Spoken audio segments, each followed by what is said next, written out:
السلام عليكم الزوينات ديالي، مرحبا بكم في قناه لاله حاده. اليوم غادي نقدم لكم واحد الوصفه طبيعيه علاج الكحه. هاد الوصفه كتصلح الكحه الناشفه وسيلان الانف. المكونات اللي كيصلح في هاد الوصفه عندنا الزيت البلديه، وعندنا الشريحه تقريبا الرابعه ولا نص كيلو على قدر على حساب الواحد، وعندنا 3 ديال الكركوبات ديال الثومه بحال هكا كنقشروهم. طريقه التحضير ديال هذه الوصفه: كنحيدوا ليها هذا العويد هذا اللي كيكون عندهم هنا، اللي كيكون عندها هنا، وتنحلوها من هنا وتنقلبوها لا تكون فيها شي حاجه. بعدا راها مغسوله هي الاولى، وتنديروا ليها هكذا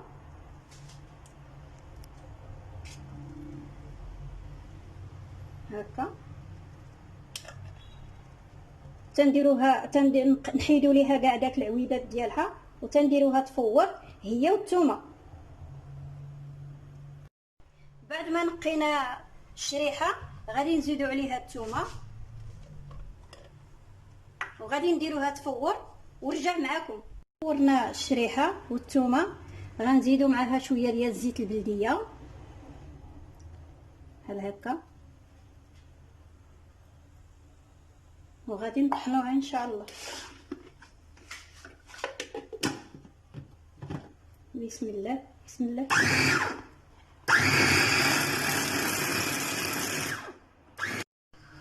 بعد ما طحناها كتولي على هذا الشكل، غادي نعمروها ان شاء الله في القرعه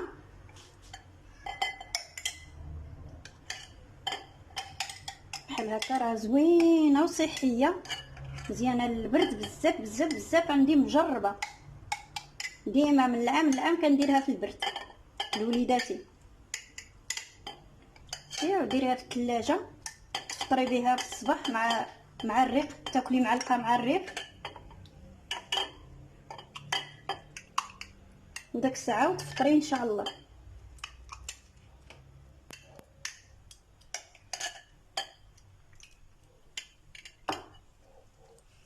هاهي زوينه زوينه للبرد.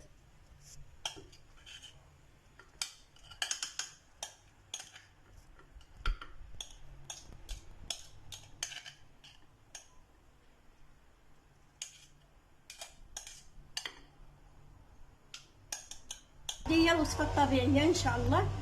تديروا معلقه قبل الفطور، وداك الساعه من بعد غتفطروا على الريق،